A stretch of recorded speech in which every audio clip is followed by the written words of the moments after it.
কবিগুরু রবীন্দ্রনাথ ঠাকুরের অঞ্জলি।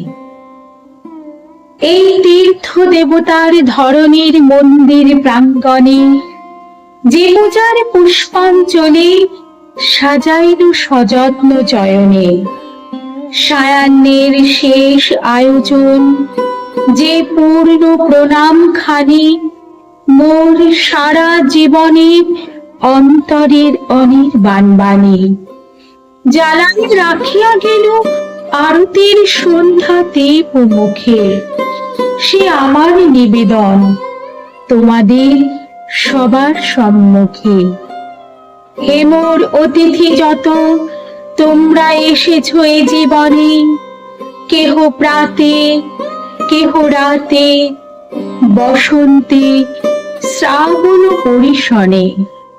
কারো হাতে বীণা ছিল, কেহ বা কম্পিত দীপ শিখা এনেছিলে মোর ঘরে। দ্বার খুলে দুরন্ত ঝটিকা বার বার এনেছ প্রাঙ্গণে। যখন গিয়েছ চলে দেবতার পদচিহ্ন রেখে গেছ মোর গৃহতলে।